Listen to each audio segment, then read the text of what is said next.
What's up, guys? Tommy here from saleslucky.com. So today we're going to be talking about trust.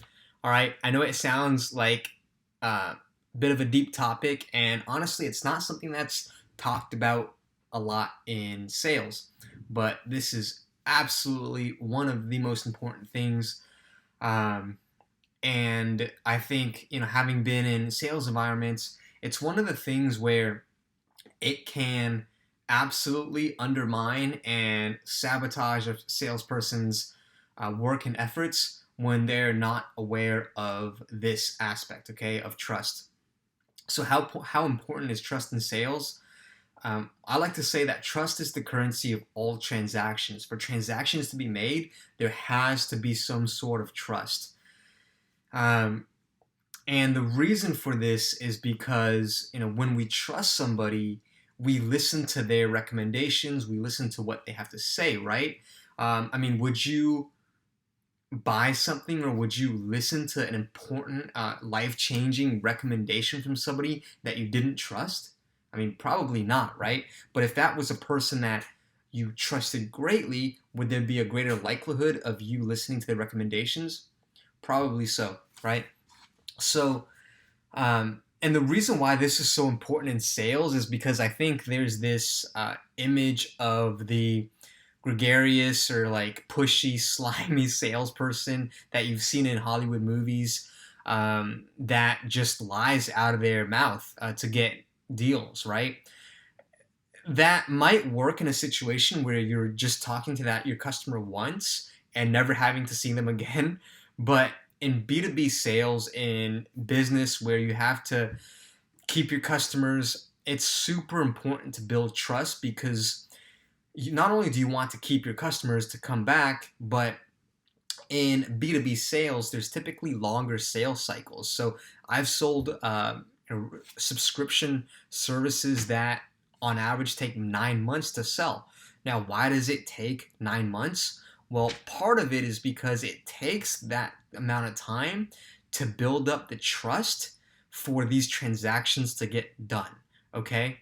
So when you have like a slimy, cheesy salesperson who's lying to the prospect, they might sound smooth, or they might sound like what people think salespeople to be like. But if they lie to the prospect and the prospect goes away uh, after the call or meeting, and to their manager or whatever, when they test out the product and they find out that the salesperson was lying, what does that do? That absolutely kills the trust. And when you kill trust, the likelihood of a deal happening is slim to none, okay? Um, and the reason why this is important is because if you don't have trust and you lie to the prospect and they found out that you lied to them, they're just going to ghost you. They're not going to reply to you. They're not going to let you know what happened. They're not going to reply to your emails. They're not going to respond to your phone calls. And you're going to be trying to chase something that isn't going to be there anymore, okay?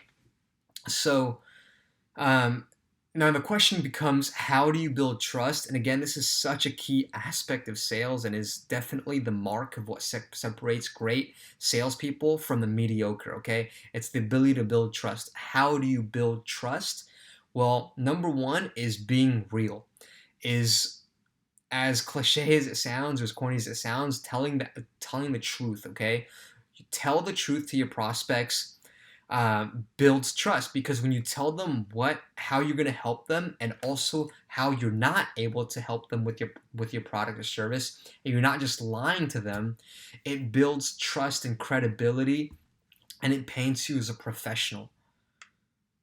So by telling them the truth, even though it might not seem like it's directly helping you or painting your product in the perfect light, that's what creates trust. It's the same as when we engage with people, right? When we show that we're a little bit, flawed, or when we're not perfect, that creates trust. Who trusts a perfect person? Nobody, right? Do you know anyone that's perfect? I don't know anyone that's perfect. So number one is being real.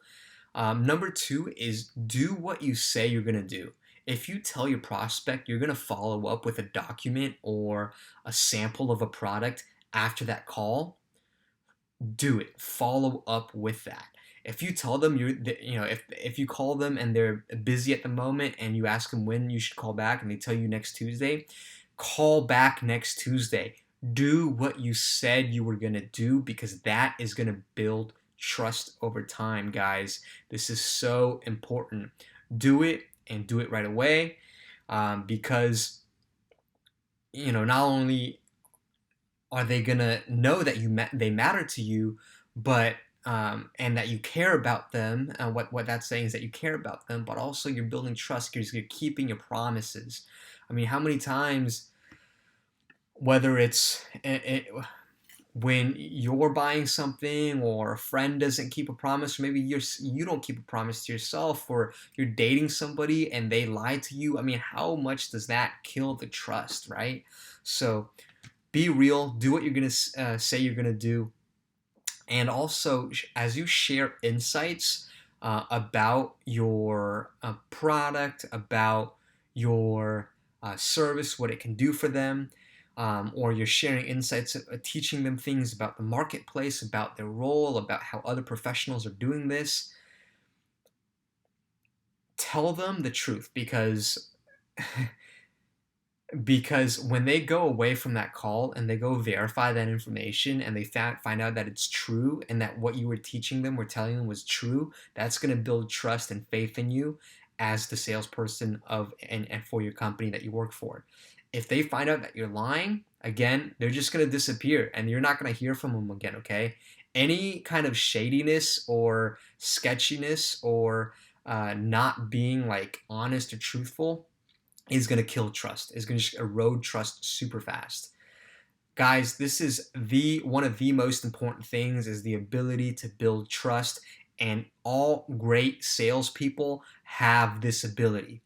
When it comes down to it, what are we really talking about? We're just talking about telling the truth, okay? We're talking about being real, where you can help people and where you cannot help people. And then the other thing I just wanted to mention was, if you kind of touched on this, but, I want you to imagine the person that you trust the most in your life. This could be your spouse, this could be your best friend, this could be a really good mentor, or your parent, or an uncle, or a family member. I mean, picture that person in your mind. Now, I want you to imagine if this person were to come to you and say, hey, I've noticed this about you, and I have this potential suggestion, and they want to see if you hear them out and be open to hearing the suggestion that they have for you. Now, my question is, how much more likely would you be willing to listen to the person that you trust the most in your life, as opposed to if a stranger came up to you on the street and tried to give you that same suggestion, or someone on the internet try to give you that same suggestion? I'd be willing to bet you'd probably be more likely to listen to the person that you trust the most in your life, right? Why is that? Why is that? Well, it's because they've built up that trust with you over time. And they've earned it because they've showed you time and time again, from what I'm guessing, is that they care about you. They're doing things for your best interest and not because of their own agenda. And guys, that builds trust.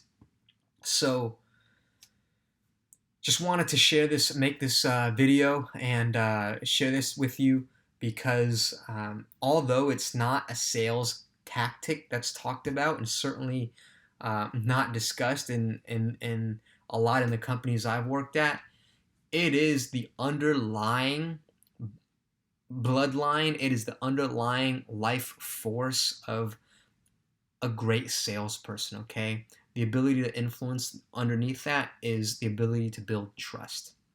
All right, guys, if you have any questions, please leave a comment below, and look forward to hearing what you guys think. All right. See you guys.